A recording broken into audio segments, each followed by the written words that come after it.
इसे यदि तुम सुधार कर लो तो तुम्हारे अंदर और देवताओं के अंदर कोई भेद नहीं रहता। बलि ने भगवान की आज्ञा को स्वीकार करके देवासुर संग्राम को विश्राम दिया है। और इसी के साथ संकेत मिल रहा है कि महाराज जी जलपान की व्यवस्था तैयार है, आप अपने इस प्रसंग को भी यहाँ विश्राम दें। तो हम अपने इस कथा को यहाँ विश्राम देकर वापस पुनः चर्चा में प्रवेश करें उससे पूर्व कुछ देर के लिए आपको यहाँ से विश्राम दिया जा रहा है। तदनंतर वापस हम कथा श्रवण का लाभ लेंगे। बोलिए सद्गुरु देव की, भागवत महापुराण की।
भाद्रपद मास में शुक्ल पक्ष की पंचमी का यह ऋषि पंचमी व्रत के रूप में विख्यात पतिव्रता स्त्री का यह धर्म है कि वह सूर्योदय के पूर्व ही बिस्तर त्याग दे और अपने नित्य कर्मों से निवृत्त होकर गंगा जी में स्नान करें। यदि गंगा नहीं है तो पास में कोई नदी सरोवर भी ना हो तो कुएं का इत्यादि का शुद्ध जल से स्नान इत्यादि करने के पश्चात पवित्र होकर रेशमी वस्त्र को धारण करके मन में व्रत का संकल्प लेकर शुद्ध मन से पंचामृत को बनाए और सप्तर्षियों को उस पंचामृत से स्नान करवाए। तदनंतर शुद्ध जल से स्नान करवाकर शुद्ध वस्त्र से उनके पिंड को सुखाकर आसन पर विराजमान कराना। तत्पश्चात सप्तर्षियों के निमित्त चंदन, अगर, कपूर आदि की गंध देवे और कोरे से कोरे में रख करके अग्नि जिसके ऊपर धूप फूल चढ़ावे और सप्तर्षियों के सामने दीपक जलाकर कलश के सम्मुख रखे। ऋषिवरों को नवीन वस्त्र जनेऊ समर्पित करने के उपरांत उत्तम मिष्टान्न और फल का भोग लगाकर अर्घ दे। सप्तर्षियों का हृदय में ध्यान करते हुए हाथ जोड़ करके उनसे प्रार्थना करें कि आप मुझ पर कृपा करें और मेरे द्वारा निवेदित इस पूजा को अंगीकार करें तथा पूजा के उपरांत बाकी के दिन भगवान की कीर्ति का गान करते हुए भगवान का स्मरण करते हुए दिन भर कुछ न खाएं, व्रत रखें और संध्या समय शरीर को पुनः शुद्ध करें और भगवान का ध्यान करें। तत्पश्चात जो फलहार इत्यादि बनाया गया हो उसे भगवान को समर्पित करके उसी प्रसाद को फलाहार रूप में ग्रहण करें और भोजन ग्रहण करके देव दर्शन के निमित्त मंदिर इत्यादि जाए। रात्रि के समय भगवान की कथाओं को पढ़ करके अथवा उन्हें श्रवण करके अथवा कीर्तन करते हुए जब तक नींद का अतिरेक न हो तब तक जागरण करते हुए भगवान का नाम स्मरण करें और मन ही मन सप्तऋषीश्वरों का ध्यान करते हुए विमल चरित्र को गाते हुए जो स्त्री इस प्रकार महान व्रत को धारण करती है वह इस लोक में धन, धान्य, पुत्र, पुत्र आदि समस्त सुखों का सेवन करते हुए अंतिम समय में स्वर्ग को जाती है। अब इसके महात्म को श्रवण करवाते हुए एक समय राजा सुताश्व धर्म का अर्थ जानने की इच्छा से भगवान श्री ब्रह्मा जी के समीप गए और उनके चरणों में शीश नमाकर उनसे कहने लगे, हे आदिदेव, आप समस्त धर्मों के प्रवर्तक और गूढ़ धर्मों को जानने वाले हैं। आपके मुख से धर्म चर्चा श्रवण कर मन को महान शांति मिलती है और जिसके प्रभाव स्वरूप भगवान के चरण कमलों में प्रीति बढ़ती है। वैसे तो आपने मुझे नाना प्रकार के व्रतों के विषय में उपदेश दिए हैं, लेकिन अब आपके मुखारविंद से उस श्रेष्ठ व्रत को सुनने की अभिलाषा है जिसके करने से प्राणी के समस्त पापों का नाश हो जाता है। राजा सिताश्व के वचनों को श्रवण कर भगवान ब्रह्मा जी ने कहा, हे राजन, तुम्हारा प्रश्न अति उत्तम और धर्म में प्रीति बढ़ाने वाला है। मैं तुम्हें उस गुह्य और समस्त पापों को नष्ट करने वाले उत्तम व्रत को सुनाता हूँ।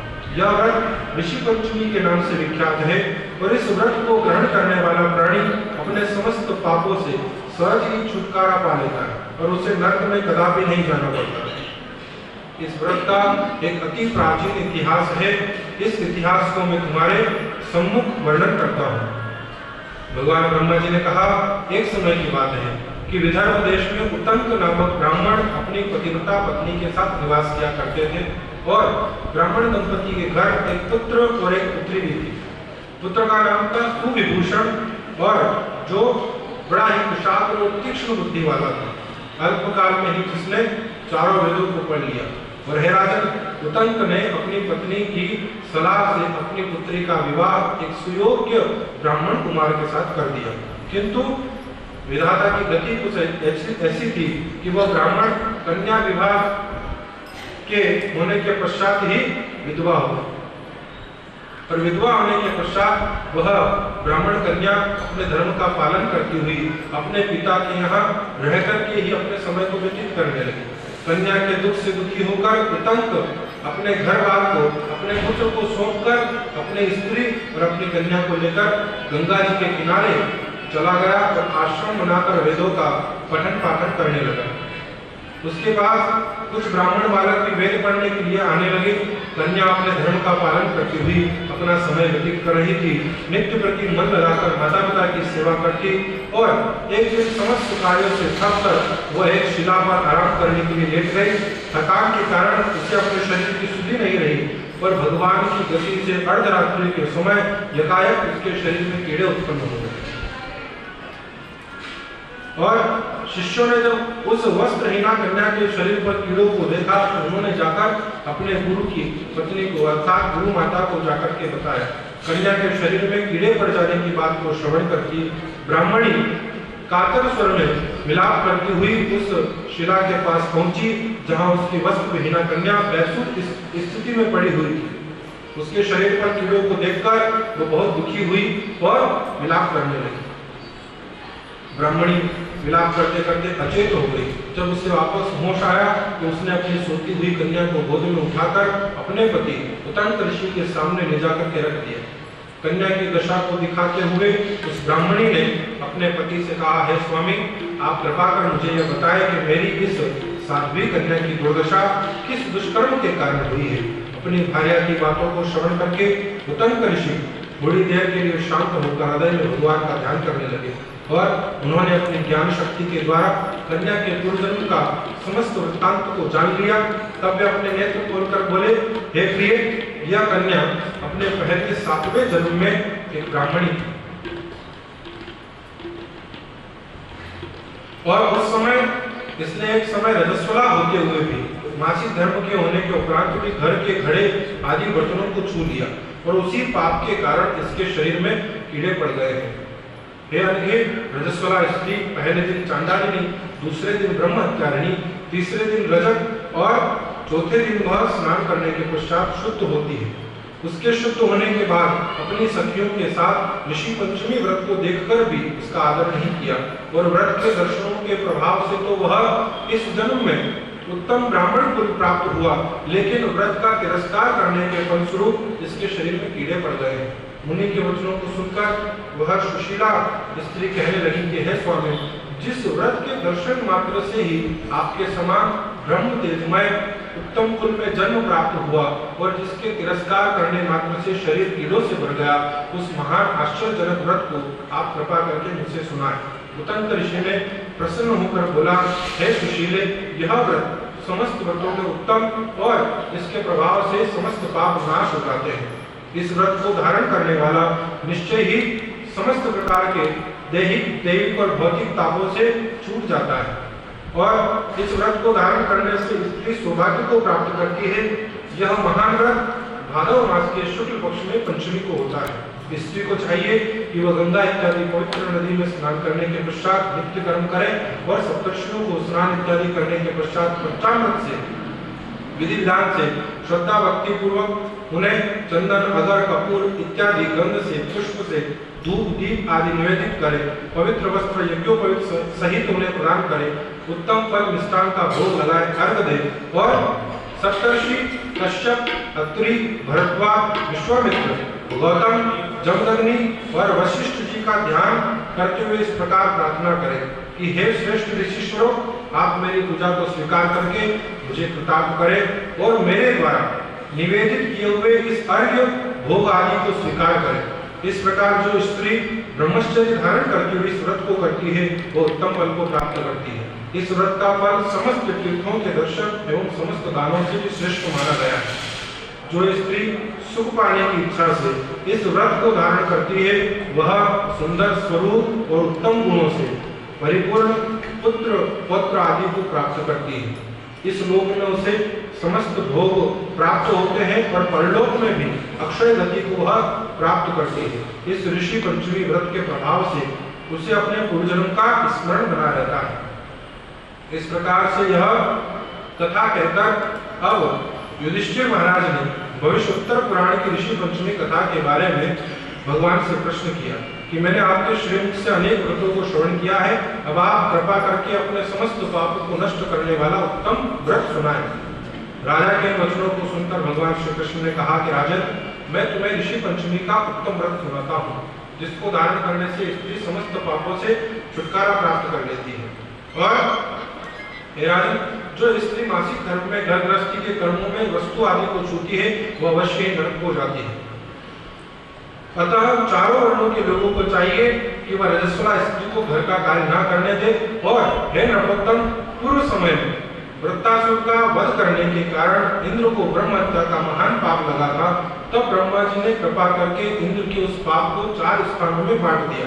पहला अग्नि की ज्वाला में, दूसरा नदियों के बरसाती जल में, तीसरा पर्वतों में और चौथा स्त्री को। इस प्रकार से यह 4 भाग में उसके पाप को विभाजित किया गया। इस विषय में एक प्राचीन कथा जो है मैं तुम्हें वर्णन करता हूँ कि सतयुग के अंदर विदर्भ नगरी में एक शैलजीत नामक राजा हुए। प्रजा का पुत्रवत पालन करते हुए उनके आचरण ऋषि के समान थे और समस्त वेदों के ज्ञाता, जीवों का उपकार करने वाले, और उन्हीं के राज्य में एक सुमित्र नामक किसान ब्राह्मण निवास करते थे। उनकी स्त्री जयश्री बड़ी ही पतिव्रता थी और ब्राह्मण के अनेक नौकर चाकर इत्यादि भी थे। एक समय वर्षा काल में जब वह जयश्री खेती के कामों में लगी हुई थी और उस समय वह रजस्वला हो गई। अपने रजस्वला होने का भास भी हो गया, लेकिन फिर भी वह गर्भार के कार्यों में लगी रही। गृहस्थी के बर्तन आदि सभी को स्पर्श किया और कुछ समय पश्चात वे दोनों ही स्त्री पुरुष अपनी आयु को पूरा करके मृत्यु को प्राप्त हुए। जयश्री अपने ऋतु दोष के कारण कुतिया बनी और सुमित्र को रजस्वला स्त्री के संपर्क में रहने के कारण बैल की योनि प्राप्त हुई। ऋतु दोष के अतिरिक्त इन दोनों का कोई अपराध नहीं था, इस कारण से इन्हें अपने पूर्वजन्म का समस्त विवरण याद रहा और दोनों कुतिया और बैल के रूप में रहकर अपने पुत्र सुमित के यहाँ पलने लगे। वह बड़े ही धर्मात्मा थे और अतिथियों का पूर्ण सत्कार किया करते थे। अपने पिता के श्राद्ध के दिन उसने अपने घर ब्राह्मणों को जिमाने के लिए नाना प्रकार का भोजन बनवाया और उसकी स्त्री किसी काम से बाहर गई, तभी एक सर्प ने आकर रसोई के बर्तन में विष उगल दिया। ब्राह्मण के बालक की मां जो कुतिया के रूप में वहां बैठी हुई थी, वह यह सभी दृश्य देख रही थी और उसने अपने पुत्र को ब्रह्म हत्या के पाप से बचाने की इच्छा से उस बर्तन को स्पर्श कर लिया। तब अपने पुत्र वधु ने कुतिया का यह कृत्य सहा नहीं गया और जलती हुई लकड़ी उस कुतिया के ऊपर मारी, जो कि जो झूठन आदि शेष रहती थी वो उस कुतिया के सामने डाल दिया करती थी। लेकिन उस दिन क्रोध के कारण उसने वह फेंक दी और तब रात्रि के समय भूख से विकल होकर वह कुतिया अपने पूर्व पति के पास जाकर बोली, हे नाथ, आज मैं भूख से मरी जा रही हूँ। वैसे तो रोज मेरा पुत्र कुछ खाने के लिए देता था, मगर आज उसने कुछ नहीं दिया। मैंने शाप के विष वाले खीर के बर्तन को ब्रह्म हत्या के भय से छूकर के भ्रष्ट कर दिया। इस पर बहू ने बहुत मारा और खाने को नहीं दिया। तब बैल ने कहा, अरे हे बद्रे, तेरे ही पापों के कारण मैं भी इस बैल योनि में आकर के पड़ा हूँ और भोजा ढोते ढोते मेरी कमर टूट गई है। तो आज मैं दिन भर खेत जोतता रहा, मेरे पुत्र ने आज मुझे भोजन नहीं दिया और ऊपर से मारा भी खूब। मुझे कष्ट देकर उसने अपने इस श्राद्ध के कार्य को व्यर्थ ही किया है। अपने माता पिता की इस बात को सुनकर के उनके पुत्र सुमित को बड़ा ही पश्चाताप हुआ और उसी समय लाकर के उनको भरपेट भोजन करवाया और उनके दुख से दुखी होकर वह वन में चला गया और वन में जाकर ऋषियों से पूछा कि हे ऋषि सुनो, मेरे माता पिता किन कर्मों के कारण इस बैल की और कुतिया की योनि को प्राप्त हुए और किस प्रकार से उनका छुटकारा हो सकता है। तब सुमित के उन वचनों को सुनकर सर्वतपा नामक ऋषि ने दया करके उन्हें कहा कि पूर्व जन्म में तुम्हारी माता ने अपने स्वभाव के कारण रजस्वला होते हुए भी गृहस्थी के समस्त वस्तुओं को स्पर्श किया तथा तुम्हारे पिता ने भी उनका स्पर्श किया। इसी प्रकार वे कुतिया और बैल की योनि में उस पाप से जो है प्राप्त हो गए। तुम उनकी मुक्ति के लिए ऋषि पंचमी का व्रत धारण करो और भादव मास के शुक्ल पक्ष की जब पंचमी तिथि आवे तब दातों इत्यादि करके नदी के पवित्र जल में स्नान करने के उपरांत नवीन वस्त्रों को धारण करके पत्नी अरुंधति सहित सप्तर्षियों का पूजन करो। हे भगवान श्री कृष्ण ने कहा कि हे राजन, इस प्रकार सर्वतपा ऋषि के इन वचनों को श्रवण करके सुमित अपने घर लौट आए और ऋषि पंचमी के दिन आने पर उन्होंने अपनी स्त्री सहित उस व्रत को किया और उसके पुण्य को अपने माता पिता को दे दिया। व्रत के प्रभाव से उनके माता पिता दोनों ही पशु योनियों से मुक्त हो गए और स्वर्ग के अधिकारी बने। हे राजन, इस व्रत को करने से अनेकानेक उत्तम फल प्राप्त होते हैं। समस्त तीर्थ यात्राओं, समस्त व्रतों और समस्त दानों से जितने भी फल प्राप्त होते हैं वे सब केवल अकेले ही इस ऋषि पंचमी के व्रत को करने से प्राप्त हो जाया करते हैं। जो स्त्री इसे धारण करती है वह समस्त सुखों को पाती है और यह व्रत समस्त ऐश्वर्यों को देने वाला है और स्त्रियों के समस्त दोषों को नष्ट करने वाला है। इस व्रत को करने वाले, कथा को सुनने पढ़ने वाले को समस्त पाप से वह मुक्त हो जाते हैं। इस प्रकार से यह भविष्योत्तर पुराण के अंतर्गत वर्णित ऋषि पंचमी की व्रत कथा का श्रवण महात्म महाराज युधिष्ठिर को भगवान श्री कृष्ण ने करवाया और आप हम सभी ने भी श्रवण लाभ लिया है। बोलिए सद्गुरुदेव। एक समय वर्षा काल में जब वह जयश्री खेती के कामों में लगी हुई थी और उस समय वह रजस्वला हो गई।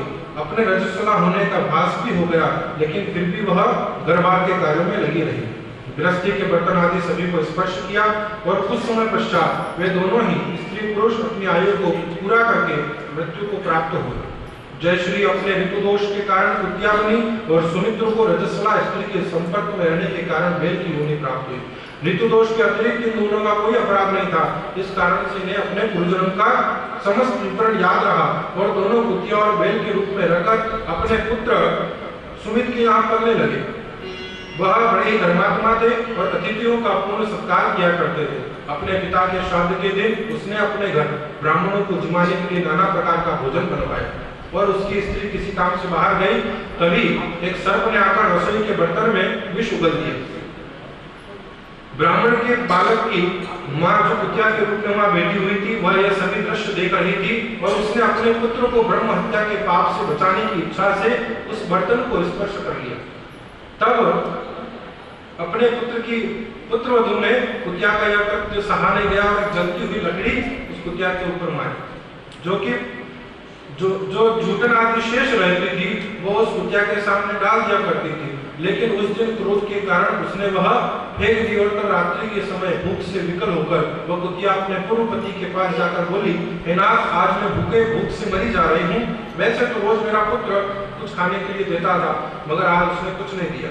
मैंने शाप के विष वाले खीर के बर्तन को ब्रह्म हत्या के भय से छूकर के भ्रष्ट कर दिया। इस पर बहू ने बहुत मारा और खाने को नहीं दिया। तब बैल ने कहा, अरे हे बद्रे, तेरे ही पापों के कारण मैं भी इस बैल योनि में आकर के पड़ा हूँ और भोजा ढोते ढोते मेरी कमर टूट गई है। तो आज मैं दिन भर खेत जोतता रहा, मेरे पुत्र ने आज मुझे भोजन नहीं दिया और ऊपर से मारा भी खूब। मुझे कष्ट देकर उसने अपने इस श्राद्ध के कार्य को व्यर्थ ही किया है। अपने माता पिता की इस बात को सुनकर के उनके पुत्र सुमित को बड़ा ही पश्चाताप हुआ और उसी समय लाकर के उनको भरपेट भोजन करवाया और उनके दुख से दुखी होकर वह वन में चला गया और वन में जाकर ऋषियों से पूछा कि हे ऋषिश्वरों, मेरे माता पिता किन कर्मों के कारण इस बैल की और कुतिया की योनि को प्राप्त हुए और किस प्रकार से उनका छुटकारा हो सकता है। तब सुमित के उन वचनों को सुनकर सर्वतपा नामक ऋषि ने दया करके उन्हें कहा कि पूर्व जन्म में तुम्हारी माता ने अपने स्वभाव के कारण रजस्वला होते हुए भी गृहस्थी के समस्त वस्तुओं को स्पर्श किया तथा तुम्हारे पिता ने भी उनका स्पर्श किया। इसी प्रकार वे कुतिया और बैल की योनि में उस पाप से जो है प्राप्त हो गए। तुम उनकी मुक्ति के लिए ऋषि पंचमी का व्रत धारण करो और भादव मास के शुक्ल पक्ष की जब पंचमी तिथि आवे तब दातों इत्यादि करके नदी के पवित्र जल में स्नान करने के उपरांत नवीन वस्त्रों को धारण करके पत्नी अरुंधति सहित सप्तर्षियों का पूजन करो।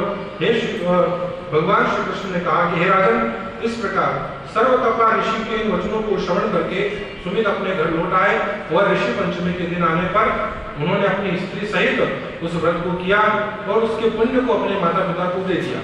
व्रत के प्रभाव से उनके माता पिता दोनों ही पशु योनियों से मुक्त हो गए और स्वर्ग के अधिकारी बने। हे राजन, इस व्रत को करने से अनेकानेक उत्तम फल प्राप्त होते हैं। समस्त तीर्थ यात्राओं, समस्त व्रतों और समस्त दानों से जितने भी फल प्राप्त होते हैं वे सब केवल अकेले ही इस ऋषि पंचमी के व्रत को करने से प्राप्त हो जाया करते हैं। जो स्त्री इसे धारण करती है वह समस्त सुखों को पाती है और यह व्रत समस्त ऐश्वर्यों को देने वाला है और स्त्रियों के समस्त दोषों को नष्ट करने वाला है। इस व्रत को करने वाले, कथा को सुनने पढ़ने वाले को समस्त पाप से वह मुक्त हो जाते हैं। इस प्रकार से यह भविष्योत्तर पुराण के अंतर्गत वर्णित ऋषि पंचमी की व्रत कथा का श्रवण महात्म महाराज युधिष्ठिर को भगवान श्री कृष्ण ने करवाया और आप हम सभी ने भी श्रवण लाभ लिया है। बोलिए सद्गुरुदेव। अपनी कथा को आगे बढ़ाते हुए जिसकी प्रतीक्षा में आप लोग सभी यहाँ पर विराजमान हैं, उस प्रसंग तक पहुंचने का प्रयास करें। जैसा कि आप श्रवण कर रहे हैं,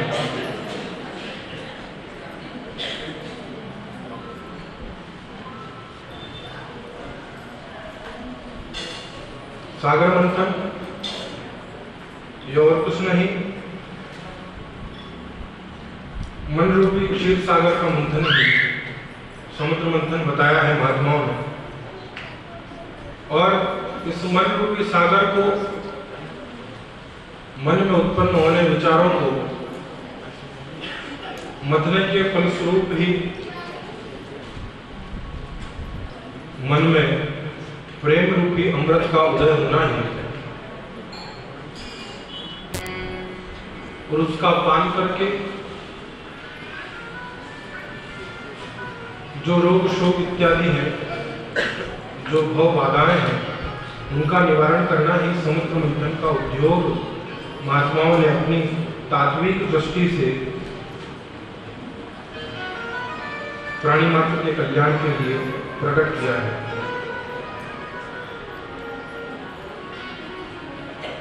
शरीर ही वह सागर है और मन ही वह मंद्राचल पर्वत है।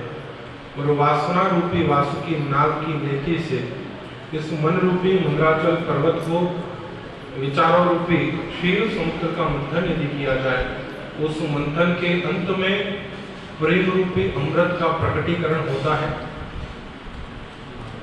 और जिसका पान करके जीव जन्म जन्मांतर की जो अपनी पिपासा है, जो अपनी प्यास है, जहां हिरण के नाभि स्थान में जिस कस्तूरी का वास माना गया है, लेकिन उसकी सुगंध, उसकी उस मादकता की खोज में वह हिरण चारों ओर संसार में भटकता रहता है, लेकिन उसे यह बात का बोध नहीं है कि यह आने वाली सुगंध का उद्गम मेरे ही नाभि से है। कस्तूरी का जो डोडा है, वह कस्तूरी उस मृग के नाभि से ही उत्पन्न होती है। और जब वो पक जाती है, उसके बाद जब उसकी सौरभ, उसकी सुवास जब उसे मिलती है, उस तक पहुंचती है, तो उसकी खोज में चारों ओर भटकता है, घूमता है, दौड़ता है, भागता है, लेकिन कहीं भी उसकी सुगंध का पता उसे नहीं मिल पाता, क्योंकि उसे इस बात का ज्ञान नहीं कि यह कस्तूरी मेरे ही नाभि से प्रकट होकर के इसकी सुगंध मेरे नासिका पुटों तक पहुंच पा रही है। उसी प्रकार से महात्मा ने कहा कि कस्तूरी कुंडल बसे मृग नहीं पावे भेद, राम चरण घट राम है भूला है रे भेद। यह अमृत और कहीं नहीं, अमृत हमारे अंतःकरण में ही विद्यमान है, लेकिन उसकी तलाश हम संसार की विषय वासनाओं में कर रहे हैं। संसार रूपी गर्भ में कालकूट हलाहल विश्व को अमृत है हरि नाम का प्याला, छोड़ विषय रस पीना क्या, और हरि नाम नहीं तो जीना है। महात्माओं ने उस प्रभु नाम अमृत को ही विचार रूपी मंथन में इस मन रूपी समुद्र को मथने के पश्चात प्राप्त करने का यह सदुद्देश्य प्रदान किया है। अमृत तो मिल गया, लेकिन महाराज बलि ने जब देखा इस बात का विवेचन किया कि साथ देवता जो है, यह देवता बने रहने के पीछे एक कारण है। स्वर्ग में इनका राज्य, इनका आधिपत्य, खंड अक्षुण्ण बने रहने के पीछे एक कारण है, और वो कारण ये है अश्वमेध यज्ञ। 100 अश्वमेध यज्ञ यदि कोई कर ले तो उसे इंद्र का पद प्राप्त हो जाता है। बलि ने भी अश्वमेध यज्ञ का आयोजन किया, 99 पूरे हो चुके हैं, 100वां चल रहा है। और देव माता अदिति को चिंता हुई कि अगर यह 100वां अश्वमेध यज्ञ भी पूरा हो गया तो मेरे जो पुत्र हैं, मेरी जो संतान है, देवराज इंद्र अपने पद से वंचित हो जाएंगे, उनका पद बलि को दे दिया जाएगा और मेरी संतान, मेरे पुत्र दर दर भटकेंगे, ठोकरें खाते फिरेंगे। एक व्रत कल आपने श्रवण किया था, पुंसवन, एक व्रत आज बताया जाएगा कश्यप ऋषि के द्वारा, जिसका नाम है पयोव्रत। ऐसे पुत्र की, ऐसे योग्य, ऐसे सुयोग्य कर्मठ संतान की कामना को लेकर के आपने निवेदन किया है कि भगवान ऐसी संतान हो जो मेरे पुत्रों का राज्य बनाए रखने में सहयोग करे। द्वितीय ने क्या मांगा था? इंद्र को मारने वाली संतान पैदा हो। और अदिति ये देवताओं की मां है, कोई साधारण जननी नहीं है। जननी जने तो एड़ जड़ के दाता के सूर, तो जिसने देवताओं को जन्म दिया है, देव जननी है, देव भार्या है, तो मन में उस बात का, उस पद का, उस गरिमा का निर्माण करते हुए आपने क्या मांगा कि जो मेरे बेटे की सहायता करे। यूं नहीं कहा कि जो बलि को मार डाले, मांगा कि जो मेरे पुत्र का राज्य लक्ष्मी प्राप्त करने में, बनाए रखने में उसका सहयोग करे, ऐसी संतान हो। मन के उच्च भावों को देखकर, जहां कुंसवन का विधान 1 वर्ष का था, वयोव्रत का विधान मात्र 15 दिन का बताया। 15 दिन के उस व्रत की महिमा बताते हुए, पूर्ण रूप में नियम समझा करके, भगवान के ही श्री चरणार बिंदु में ध्यान करते हुए 15 दिनों तक उस व्रत का विधान बता करके मनोकामना पूरी होने का वह वरदान उन्हें मिला है। वरदान स्वरूप स्वयं श्री साक्षात नारायण आपके सामने समक्ष उपस्थित हुए और आपको वरदान दिया कि मैं स्वयं ही आपके यहाँ पर बेटा बनकर के आऊंगा। समय के साथ ही भगवान श्रीमन नारायण स्वयं 52 रूप में अवतरित होकर के आपके यहाँ पर पुत्र रूप में आए और ब्रह्मा जी के द्वारा, भगवान शिव के द्वारा, देवराज इंद्र के द्वारा, यम के द्वारा सभी ने अपनी अपनी ओर से इच्छित वस्तुएं भगवान को प्रदान करी है। किसी ने कमंडल दिया, किसी ने कुशासन दिया है, किसी ने मगचर्म दिया है, तो किसी ने छत्र दिया है, किसी ने हाथ में धारण करने के लिए दंड दिया है। इन सारे श्रृंगार से श्रृंगारित होकर के भगवान 52, जिनका शरीर 52 अंगुल मात्र है, इसलिए नाम 52 है। 52 अंगुल का शरीर होने के कारण 52 नाम पड़ा और पहुंच गए बलि के अश्वमेध यज्ञ के उस समापन की ओर, जो है 100वां अश्वमेध यज्ञ, उस यज्ञशाला में। और जाकर के भगवान भिक्षा मांगते हुए, जो जगदीश है, जो जगन्नाथ है, जो समस्त सृष्टि का दातार देने वाला है, त्रिलोक अधिपति, वो वैकुंठनाथ आज भिखारी बनकर के, एक याचक बनकर के भक्त के सामने आकर के खड़ा है। भक्त भी ऐसा हो बलि की तरह, जो भगवान को भी अपने यहाँ पर याचक बना करके खड़े होने के लिए मजबूर कर दे। कैसे साधना, नियम, संकल्प ऐसा, और उस संकल्प के प्रभाव से भगवान आकर के पुकार करते हैं।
की उस भक्ति से प्रसन्न होकर के जब परमात्मा ने देखा कि ऐसा दाता, ऐसा दयालु, ऐसा उदार, जिसने कुछ ना होते हुए भी 100 अश्वमेध यज्ञ करके अपना सर्वस्व जो है लुटा दिया। पूरे पृथ्वी का एक छत्र साम्राज्य था बलि के पास, और उस साम्राज्य का निष्कंटक राजा होते हुए भी, चक्रवर्ती सम्राट होते हुए भी इतना लुटाया कि भगवान को याचक बनकर के आना पड़ा, जरा मैं भी तो देखूं ऐसा कैसा भगत है।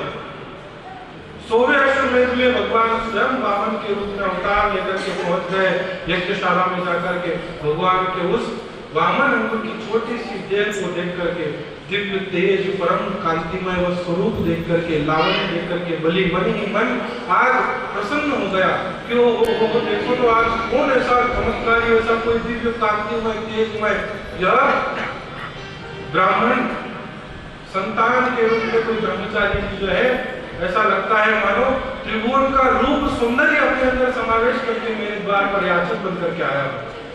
बड़ी प्रसन्नता हुई है बलि को, और देने के लिए उनके स्वरूप को देख करके तुरंत अपनी यज्ञ वेदी से उठकर के पहुंचा, शरण प्रक्षालन करके उन्हें आसन ग्रहण करवाया, सिंहासन आरूढ़ करवाने के पश्चात हाथ जोड़ करके महाराज बलि निवेदन करते हैं कि ब्राह्मण कुमार बोलिए आप क्या चाहते हैं।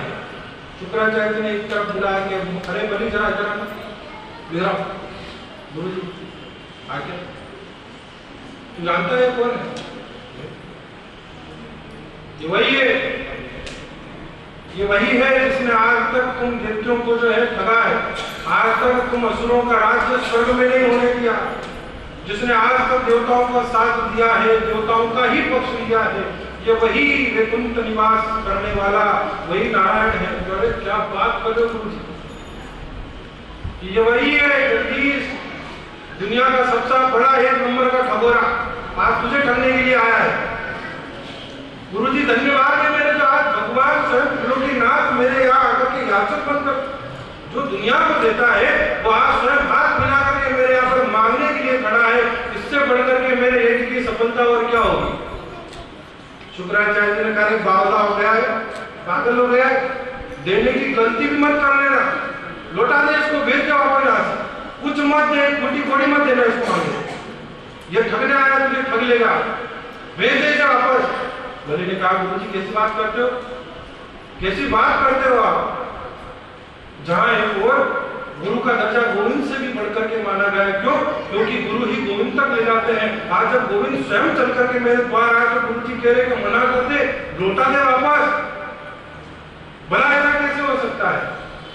मैं मना नहीं कर सकता, मैंने दान देने का संकल्प किया है तो मैं अपने संकल्प से वापस मुकर नहीं सकता हूं। शुक्राचार्य ने कहा तेरी राज लक्ष्मी सब चला जाए, कल जाए तो आज जाए, कल जाए तो आज जाए, लेकिन ऐसा सौभाग्य, ऐसा परम संयोग सुअवसर भला और किसी को इस सृष्टि के अंदर नहीं मिला होगा जो आज मुझे मिला है, जिसके आगे भगवान हाथ फैला रहा है। साहब उससे बढ़कर के भाग्यशाली और दूसरा कौन होगा? शुक्राचार्य ने कहा देख गुरु की बात नहीं मानेगा, अवहेलना करेगा तो उसका दोष तुझे लगेगा, उसका पाप का भागी तुझे बनना पड़ेगा, नरक मिलेगा तुझे। बलि ने कहा महाराज नरक मिले तो मिले, लेकिन आज परमात्मा को अपने द्वार से खाली हाथ नहीं जाने दूंगा। अब साहब शुक्राचार्य ने कहा कि यह तो हो गया बिल्कुल पागल दीवाना हो चुका है, इसको अपन समझाएंगे समझ में आएगी नहीं। बलि पहुंचे,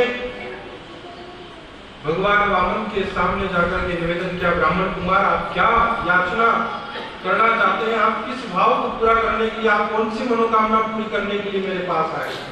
भगवान वामन ने कहानी बनाई, कहा कि बलि और कुछ नहीं, ज्यादा कुछ भी नहीं चाहिए, केवल मात्र 3 पग भूमि, 3 कदम भूमि मुझे चाहिए, इससे ज्यादा मुझे आवश्यकता नहीं। बलि ने कहा अरे महाराज आप जितने छोटे हो आपकी बुद्धि भी उतनी ही छोटी है, मांगते तो कुछ बड़ा मांगते, वे तो ऊपर गांव की जागीरी मांग लेते, सोना चांदी मांग लेते, धन मांग लेते, दौलत मांग लेते, मांगा भी तो केवल 3 कदम भूमि। भगवान ने कहा राजन संतोषी सदा सुखी, जिसके जीवन में संतोष है वो सदा सर्वदा सुखी रहता है। और ये 3 कदम भी भूमि मांगने के पीछे एक बड़ा रहस्य है, एक बड़ी कहानी है। मुझे आवश्यकता केवल 3 कदम भूमि की इसलिए पड़ी कि जब मैं तुम्हारे यहाँ पर तुम्हारे इस यज्ञ की महिमा सुनी कि बलि जो है 100 अश्वमेध यज्ञ पूरे करने जा रहा है और पूरे पृथ्वी के जितने भी याचक है सबको जी भर के दान दिया है, मुंह मांगा जो है दान मिला है, तो मैं भी तुम्हारे पास दान लेने के लिए आ रहा था। मार्ग में एक जगह जो है थकान के कारण छोटा सा हूं ना, तो थक गया चलते चलते, मेरे कदमों में मेरे पैरों में इतनी ताकत नहीं कि इतना लंबा सफर एक साथ तय कर सकूं। तो एक जगह एक किसान के खेत पर जाने के लिए मैंने वृक्ष की छाया देख करके उसके वहां नीचे विश्राम करने के लिए थोड़ी देर रुका और थोड़ी देर लेट लगा करके वहां विश्राम करने लगा, थकान मिटाने लगा। इतने ही देर में वो खेत का मालिक आकर मुझे ललकारता, महाराज जमीन तुम्हारे बाप की है क्या? बिना पूछे कैसे घुस गए मेरी प्रॉपर्टी में? तो निकलो। तो राजन मुझे उसने अपनी खेत में पेड़ के नीचे छाया में विश्राम भी नहीं करने दी। मैं कोई उसकी जमीन खाए थोड़ी में जा रहा था, मैं कोई कब्जा तो नहीं कर रहा था, मैं कोई अतिक्रमण तो नहीं कर रहा था, लेकिन उस किसान ने मेरी एक नहीं सुनी और मुझे वहां से धुतकार करके भगा दिया। तो राजन मुझे और कुछ नहीं चाहिए, केवल 3 कदम भूमि चाहिए ताकि मैं वहां पर सो सकूं। उस भूमि में जितनी कदम भूमि में मेरा सोना भी हो जाए, मेरा बैठना भी हो जाए, मेरा उठना भी हो जाए, इतनी ही कदम भूमि मुझे तुमसे दान में चाहिए, उससे अधिक नहीं। बलि ने कहा कि बाप ठीक है, आपकी जैसी इच्छा, आप जितना चाहो उतना दे दो। वामन भगवान ने कहा कि नहीं ऐसे थोड़ी, पहले संकल्प कर कि हाँ मैं देने का वादा करता हूँ। वाह साहब, अब संकल्प करने के लिए कमंडलू लाया गया।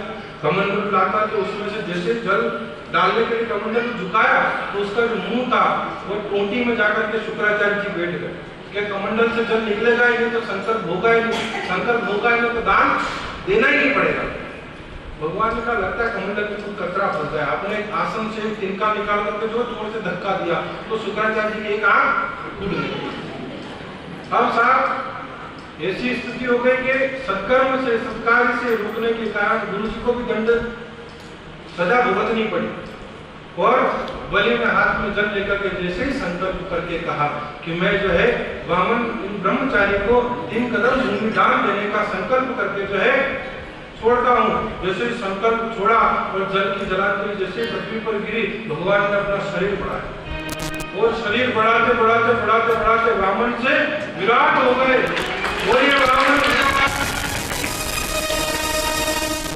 देखते ही देखते पहले कदम में पूरी पृथ्वी नाप ली, दूसरे कदम में पूरा ब्रह्मांड नाप लिया। अब तीसरा कदम रखने के लिए जगह ही नहीं बची।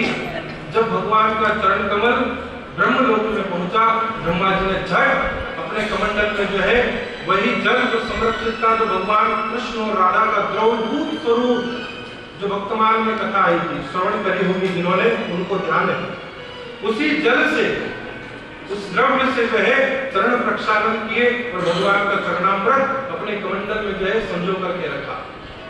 बलि बागत प्रभु बाड़े सोतनु बरने में जाए और उभय धरी महदिनी सात प्रदीक्षित धाय। उस समय यह जामवंत जी, ये सतयुग के हैं योद्धा, ब्रह्मा जी की ही मानस संतान है। ब्रह्मा जी की जम्भाई से इनका जो है प्रादुर्भाव हुआ था, इसलिए जामवंत कहलाए। उन जामवंत जी महाराज ने दौड़ करके भगवान की 7 प्रदक्षिणा कर दी। इतने पराक्रम कि भगवान विराट की 7 प्रदक्षिणाएं परिक्रमा दौड़ करके उस समय केवल 2 घड़ियों में इन्होंने पूरी कर ली। और भगवान ने जब तीसरा कदम रखने के लिए बलि से कहा, ले बड़ा दानी बन रहा था महाराज, और ज्यादा मांग लो, और ज्यादा मांग रहे हैं तो 3 कदम में तेरा सब निपटारा हो गया, बता तीसरा कदम कहाँ रखूं? 2 कदम में तू कंगाल हो गया, अब तीसरा कदम कहाँ रखूं? बलि ने कहा प्रभु अब तीसरा कदम मेरे मस्तक पर रखो। या मैं भूमिपति हूँ, भूपति हूँ, तो भूमि का अंश हूँ, इसलिए मैं भी जो है पृथ्वीपति होने के कारण, पृथ्वी का अंश होने के कारण आप मेरे मस्तक पर जो मेरा अहंकार था कि मैं दातार हूँ, मैं देने वाला हूँ, मैं दे रहा हूँ, मैंने 100 अश्वमेध यज्ञ किए, ये अहंकार का शमन आपके चरण रज से हो जाए, इसलिए आप मेरे मस्तक पर अपना तीसरा चरण धरिए। भगवान ने कृपा करके तीसरा चरण बलि के मस्तक पर रखा और उसे सुतल में जाकर के स्नान किया। तो स्वर्ग की कामना से किए जाने वाले उस अश्वमेध यज्ञ को भगवान ने बलि को सुतल लोक का राज देकर के पूर्ण किया। और जब भगवान प्रसन्न हुए तो कहा कि अरे बलि वरदान मांग। बलि ने कहा भगवान अब क्या मांगू? आपके पास जो कुछ भी है वो सब मेरा दिया हुआ है, यह पूरा प्रमाण। मैंने आपको 3 कदम भूमि में दान दिया है, अब आपको दान में दी हुई वस्तु वापस मैं आपसे मांगू तो फिर वो वरदान किस काम है? भगवान बलि की वात्सल्यता पर प्रसन्न होकर के कहने लगे कि वाह बलि, तेरे यहाँ पर जो 52 द्वार है सुतल लोक के अंदर, इस नगरी के 52 द्वारों पर मैं स्वयं जो है तेरी पहरेदारी करने के लिए खड़ा रहूंगा। अब साहब भगवान बन गए, परमात्मा बांधने गए थे लेकिन स्वयं बन गए, ठगने गए थे स्वयं ठगा गए और बलि के यहाँ पर चौकीदारी करने लगे। और इधर वैकुंठ में बैठी बैठी लक्ष्मी जी जो है श्रीमन नारायण नारायण कर रही, भगवान का इंतजार कर रही, भगवान अब आए, भगवान अब आए, भगवान अब आए, लेकिन कोई अते पते नहीं, कोई टेलीफोन नहीं, कोई मैसेज व्हाट्सएप कुछ नहीं, कहीं से कहीं तक कोई सूचना नहीं। नारद जी ने आकर के उस दिन देखा कि माँ भगवती जो है बड़ी उदास है, बड़ी खिन्न मन है। पूछा कि आप इतनी उदास क्यों? अरे मेरे वो पतिदेव गए थे कहीं किसी काम से बलि के वहां पर यज्ञ में, अभी तक कोई लौटने का नामो निशान नहीं, कोई अते पते नहीं, कोई खोज खबर नहीं, चिट्ठी पत्री तार कुछ भी नहीं, बहुत दिन हो गए। नारद जी ने कहा बस हो गए तो हो गए, वो आपको आने के भी नहीं। क्यों? क्योंकि वो तो नौकर बन गए, चपरासी है वहां पर, चौकीदारी कर रहे हैं, हाथ में जो है दंड लेकर के। अरे ऐसा कैसे? त्रिलोकी का मालिक चौकीदार बनकर के खड़ा है? हाँ, कहाँ? तो बलि के यहाँ। तो फिर आपको मुक्ति का उपाय तो भगवान आप जिससे कोई संत महात्मा महापुरुष ही बता सकते। संसार की जितनी उलझनों का समस्या का समाधान है तो वो केवल संतों के महात्माओं के चरणों में है। नारद जी ने कहा कि ठीक है, उपाय बता दिया। और वही श्रावण शुक्ल पूर्णिमा का दिन आया और उस दिन बलि के यहाँ पर माँ भगवती लक्ष्मी सज धज करके नुपुर झनकारों से झंकृत करते हुए सुतल लोक को अपने घुंघरू की आवाज से पूरा गुंजायमान करते हुए माँ पहुंची और जाकर के बलि से निवेदन किया कि देखो भाई साहब, आपका आपकी कोई बहन नहीं और मेरा कोई भाई नहीं, और आज बड़ा ही शुभ दिवस जो है उपस्थित हुआ है, तो क्यों ना मैं आपको जो है अच्छा सूत्र बांध करके, राखी बांध करके जो है आपको अपना धर्म का भाई बनाऊं और आप जो है मुझे अपनी बहन रूप में स्वीकार करें। बलि ने कहा वाह, ये तो बहुत अच्छी बात है, लाओ सब झट हाथ आगे करा, राखी बांधी। और राखी बांध करके जब बलि ने कहा मांग बहन तुझे क्या चाहिए, मुंह मांगा वरदान मांग ली। लक्ष्मी जी ने कहा जो है तुम्हारा चौकीदार है, वो चौकीदार मुझे दे दो, वो चौकीदार मुझे दे दो। बलि ने कहा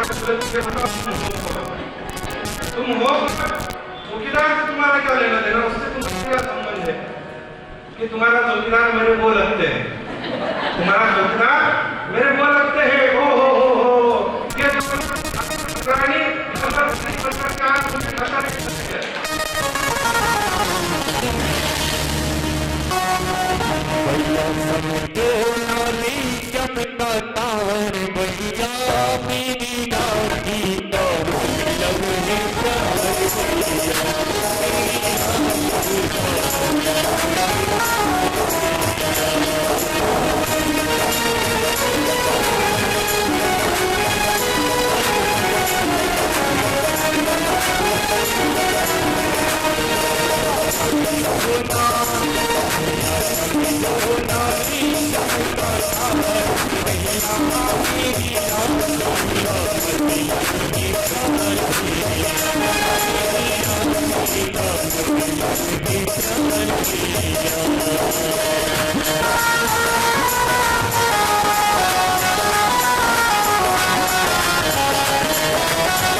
ऐसी निर्मल भावना पर रीझ करके ही आज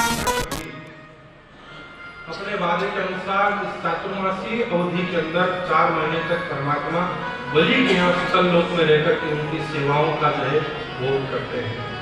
तो ऐसी विलक्षण, अनोखी और अप्रतिम भक्ति रही है बलि की, कि जिसने स्वर्ग का राज तो नहीं पाया, लेकिन परमात्मा को प्राप्त करके परमात्मा की भक्ति को द्वारा जो है जीवन में प्रभु को प्रसन्न करने का काम किया।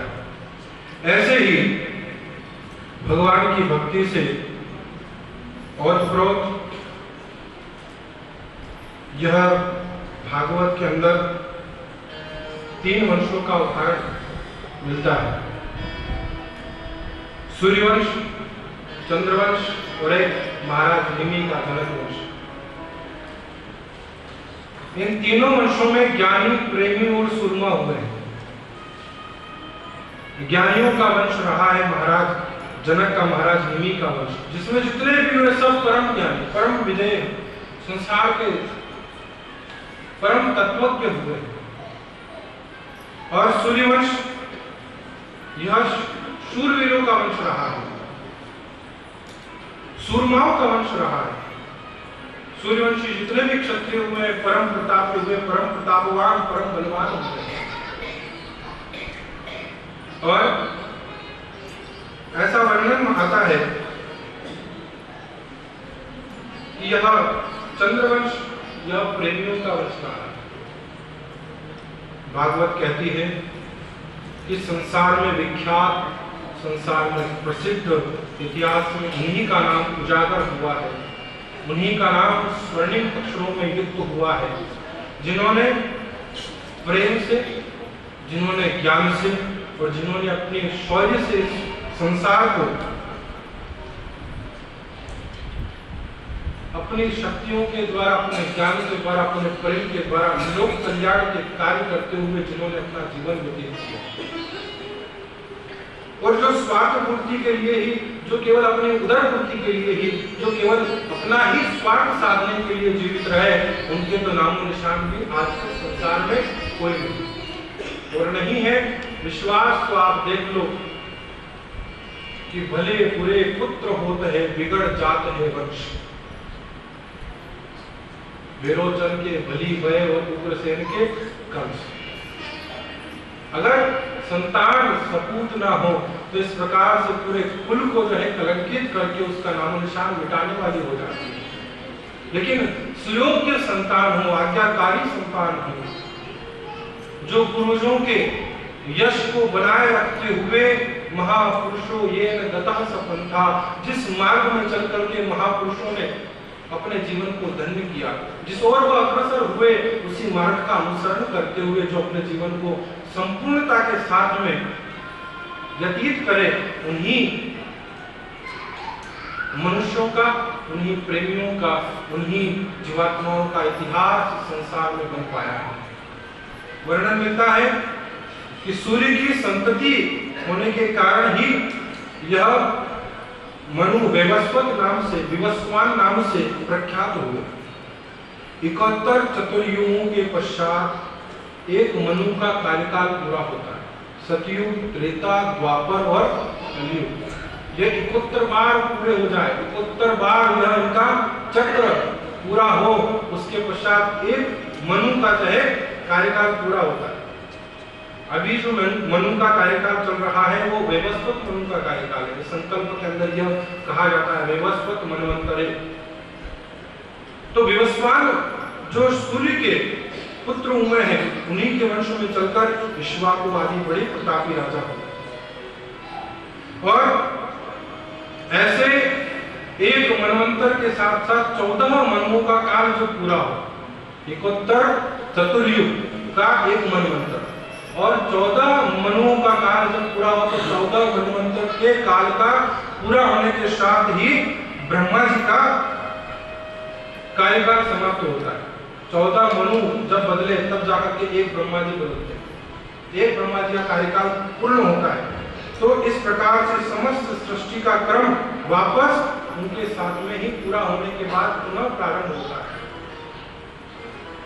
तो ऐसे ही वैवस्वत मनु के वंश में जो सूर्यवंश कहलाया है, जो सूर्यमाओं का वंश रहा है, इक्ष्वाकु आदि बड़े प्रतापी राजा हुए।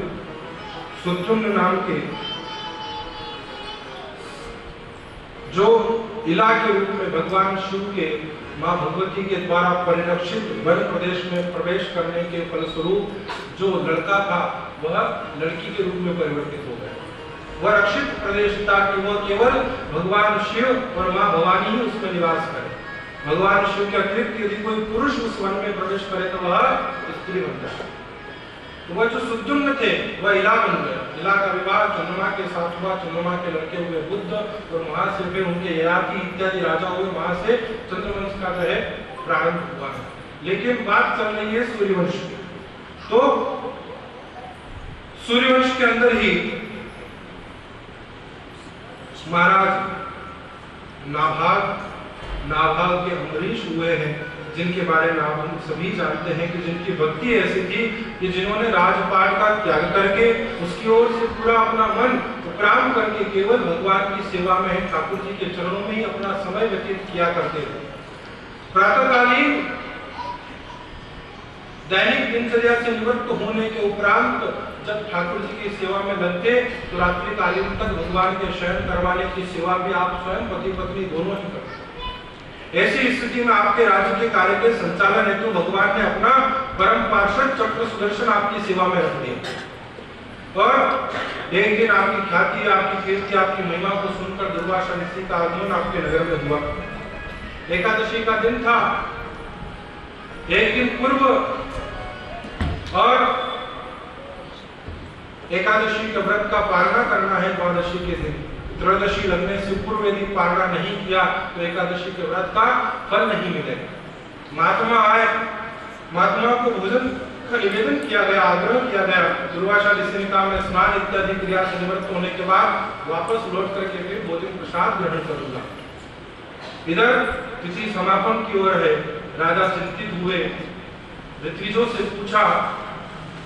ब्राह्मणों ने कहा कि राजा यदि भगवान का तुलसी दल चरणामृत ग्रहण कर लिया जाए तो वह अन्न की श्रेणी में नहीं आता। प्रभु प्रसाद प्राप्त करके एक उसका कण मात्र भी अगर यदि ले लिया जाए तो उसे अन्न की दृष्टि में दोषमय नहीं माना गया है।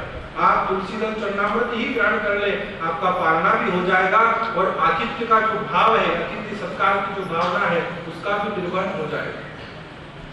महाराज अम्बरीश जैसे ही तुलसी दल चरणामृत ग्रहण करते हैं और उसी समय दुर्वासा ऋषि का आगमन हो गया। देखा बड़े क्रोधित हुए। अरे मूर्ख, मूढ़, अभिमानी, दंभ करता है, पाखंड करता है संत की सेवा करने का। संतों को बिना भोजन करवाए पहले तुमने आरोप लिया। ठहर जा, अभी तुझ जैसे पाखंडी को जो है मैं अभी अपनी कोलाग्नि से जला करके भस्म कर दूंगा। जटाओं को बिखेर करके उसमें से एक बाल निकाल करके पृथ्वी पर पटका। प्रत्या नाम की राक्षसी को पैदा किया। कहा कि जाओ जाकर के इस पाखंडी राजा को भस्म कर दो, मार डालो।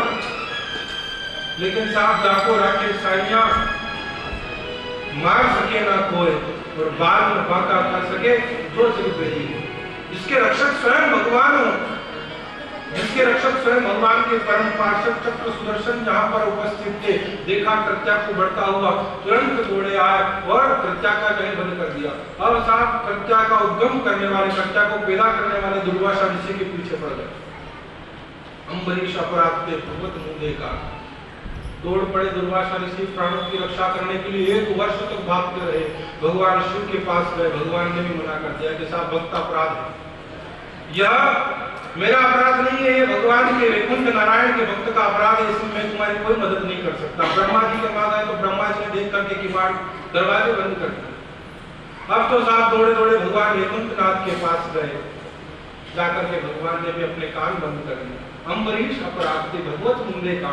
भगवान ने अपने भक्त के अपराध को सुनना भी स्वीकार नहीं किया और भगवान ने अपने दोनों कानों में उंगली डाल करके अपने कान बंद कर दिए। अब तो साहब दुर्वासा की जो स्तुति थी वह इंद्रपुत्र जयंत की समान हो गई कि वह गया तो भगवान के बल की थाह पाने के लिए और मां जानकी के चरणों में अपनी चोट से एक प्रहार किया। भगवान ने केवल एक तिनका फेंका था और उस तिनके के प्रभाव से ही पूरे सृष्टि में 3 लोग के चक्कर काटने पड़ गए। ऐसी स्थिति दुर्वासा ऋषि की हुई और आखिर में जाकर के नारद जी से भेंट हुई, नारद जी से प्रार्थना की कि नारद जी आप मेरी रक्षा करें, चक्र सुदर्शन के प्रभाव से, उसके ताप से मेरी पीठ जली जा रही है, कैसे भी हो, जैसे कैसे करके आप मेरी रक्षा करें, मेरे प्राणों को बचाएं। देवर्षि नारद ने कहा कि ये भक्त का अपराध है, भगवान भी अपने भक्तों के अपराध को सहन नहीं कर सकते।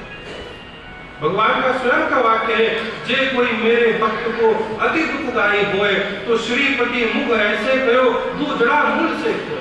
भगवान भला अपने भक्तों का अपराध लेश मात्र भी सहन नहीं कर सकते हैं। यदि इससे छुटकारा चाहते हो तो जाओ महाराज अम्बरीश के चरणों में जाकर के क्षमा प्रार्थना करो, तभी जाकर के आप चक्र सुदर्शन के क्रोध से, कोप से छूट पाओगे। दुर्वासा पहचान गए कि जहां मेरी 7000 वर्ष की तपस्या का फल जिसके सामने विफल हो गया, निष्फल रहा, मैंने परमात्मा को प्रेम से नहीं पाया।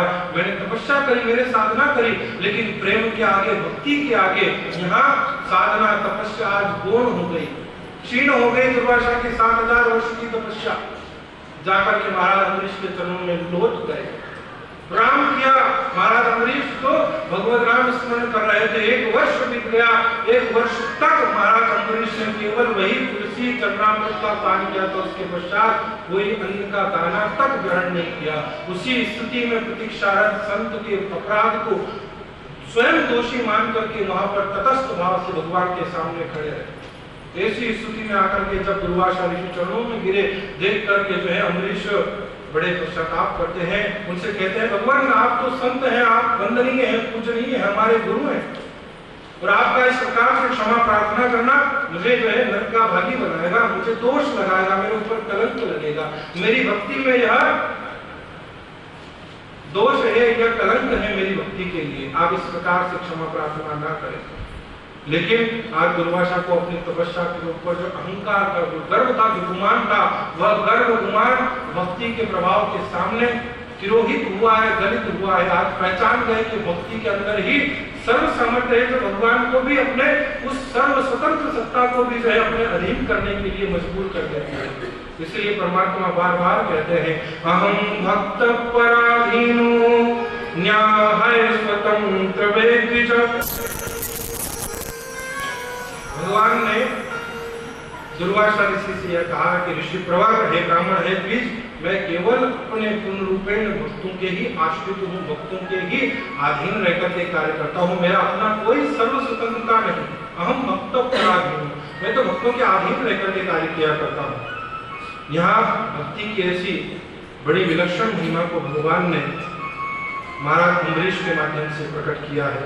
इसी वंश में आगे चल करके महाराज युवनाश्व के मानधाता नाम के राजा हुए और महाराज मानधाता के ही वंश में चल करके हरिश्चंद्र इत्यादि, जो सत्यवादी राजा हरिश्चंद्र के नाम से विख्यात है, वह त्रिशंकु, त्रसदस्यु इत्यादि, रोहित इत्यादि के वंश में आगे चल करके महर्षि पौरव की कृपा प्रसाद स्वरूप महाराज बाहुक की पत्नी,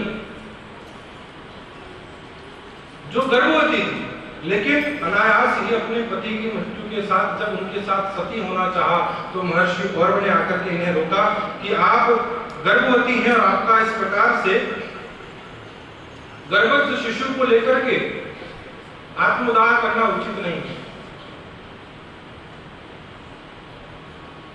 महारानी गर्भवती थी, समय के साथ ही आपकी सोतों ने आपसे डाह में आकर के आपको जहर देकर के बालक को गर्भ में ही मारना चाहा, तो भोजन की वस्तु में जहर देकर के बालक का वध करना चाहा, लेकिन महर्षि औरव की कृपा से बालक को कुछ भी नहीं हुआ। और जब प्रसव हुआ तो पुत्र के जन्म के साथ साथ गर कहते हैं गरल अर्थात विष, जहर, तो सगरल अर्थात गरल सहित पैदा हुआ, इसलिए बालक का नाम रखा गया सगर। यह वही महाराज सगर हैं जिनके 7000 पुत्रों को भगवान कपिल का कोप भाजन का भागी होना पड़ा और जो जलकर के नष्ट हो गए। इंद्र के द्वारा चुराए हुए घोड़े को इनके आश्रम में ले जाकर के बांध दिया। यह पूजते हुए उस आश्रम में पहुंचे और देख करके कहने लगे कि अरे ये महात्मा केवल तपस्या का, ध्यान का ढोंग कर रहे हैं, चोर हैं, इन्होंने हमारे पिता के अश्वमेध यज्ञ का घोड़ा चुरा लिया। भगवान कपिल की समाधि टूटी और जैसे ही समाधिस्थ भाव से आप ऋण हुए, देखा दृष्टिपात होते हुए, और उस दृष्टिपात के प्रभाव से 7,000 पुत्र वहीं जलकर के नष्ट हो गए महाराज सदर। अब तो साहब इनके उद्धार के लिए प्रयास किए गए। महात्माओं ने कहा यदि गंगा जी आकर के स्वयं पृथ्वी पर अवतरित होकर के अपने जल से समस्त 7,000 पुत्रों का उस राख की ढेरी को स्पर्श कर दे, प्रक्षालन कर दे, तो इनका उद्धार हो सकता है, यह सदगति में जा सकते हैं। इन्हीं के पुत्र अंशुमान, अंशुमान के दिलीप और दिलीप के भगीरथ, 3 पीढ़ी तक तपस्या की है तीनों राजाओं ने। अंशुमान ने भी की, लेकिन कब? चौथे पन में जाकर। महाराज दिलीप ने भी करी, लेकिन चौथे पन में जाकर। भगीरथ जब हुए तो महाराज भगीरथ ने कहा कि नहीं, पहले पूर्वजों का उद्धार करना महत्वपूर्ण है। मैं राज्य का भोग बाद में करूंगा, राज्य सिंहासन को बाद में स्वीकार करूंगा, पहले पूर्वजों का उद्धार करना आवश्यक है। महाराज भगीरथ ने जाकर के तपस्या करी, माँ गंगा को प्रसन्न किया, और गंगा ने प्रसन्न होकर के कहा कि चलो ठीक है माना, मैं आऊं, लेकिन मेरा वेग कौन सहेगा? मेरे भार को, मेरे वेग को, मेरे प्रवाह को कौन सहन करेगा? अगर मैं स्वर्ग से इसी प्रकार इस वेग को लेकर के पृथ्वी पर आई तो पृथ्वी पर बिना टिके ही पाताल में चली जाऊंगा, तो कौन सहन करे?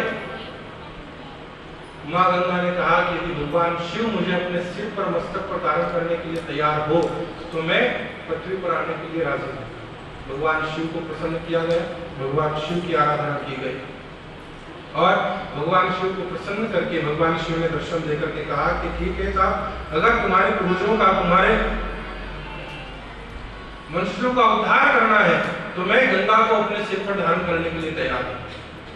भगवान शिव की प्रसन्नता के साथ माँ गंगा से निवेदन किया गया। गंगा ने विचार किया कि मैं स्वर्ग से उतरूंगी तो कैलाश पर होते हुए भगवान शिव को ही पाताल में लेकर चले जाऊंगी। भगवान के सामने स्वयं को बड़ा समझा कि अरे शिव क्या करे, शिव को लेकर के पाताल में धंस जाऊंगी मैं। भगवान शिव गंगा के मन के भाव को समझे, और 6 महीने तक ऐसा रमाया अपने जटाओं के अंदर कि बाहर निकलने का रास्ता नहीं मिला। 6 मास की अवधि तक अंदर ही घूमती रही, जटाओं के अंदर ही, जल की एक बूंद भगवान शिव की जटाओं से बाहर नहीं आई। महाराज भगीरथ ने निवेदन किया, प्रभु आपकी तो लीला परंपार है, लेकिन मेरे पूर्वजों का उद्धार शेष है, कृपा करें, अनुग्रह करें। तब भगवान शिव ने अपनी जटा की एक वल्लर को खोल करके, एक बल्ली को खोल करके उसमें गंगा की धारा को प्रवाहित किया, और गंगा पीछे पीछे और महाराज भगीरथ का रथ आगे आगे चल करके गंगा का अवतार पृथ्वी पर हुआ है। बोल गंगा माता की। गंगा की धारा महाराज भगीरथ के रथ के पीछे पीछे चलती हुई भगवान कपिल के आश्रम तक गंगा का जो है अवतरण हुआ, आगमन हुआ, और उसके प्रक्षालन के फलस्वरूप आपने अपने 7,000 पूर्वजों का उद्धार किया है। ऐसे पराक्रमी महाराज भगीरथ हुए हैं। इन्हीं के वंश में आगे चलकर खटवांग के महाराज रघु, रघु के महाराज अज, और अज के महाराज दशरथ हुए। इन्हीं महाराज दशरथ की अनेक रानियां थी, ऐसा नहीं केवल 3 रानियां थी, पुत्री भी थी जिसका नाम शांता था, लेकिन कोई संतान नहीं, पुत्र नहीं थे।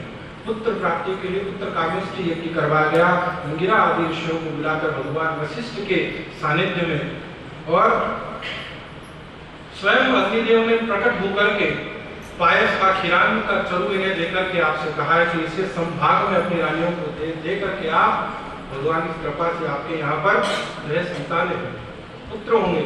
और आपकी ही तपस्या जो पूर्व में जिस प्रकार से रामचरितमानस के अंदर गोस्वामी जी ने वर्णन किया है, तो जो मनु और शत्रुपा थे, उन्हीं स्वयंभू मनु और शत्रुपा के तपस्या के प्रभाव स्वरूप परमात्मा ने आपके यहाँ पर पुत्र रूप में प्रकट होना स्वीकार किया।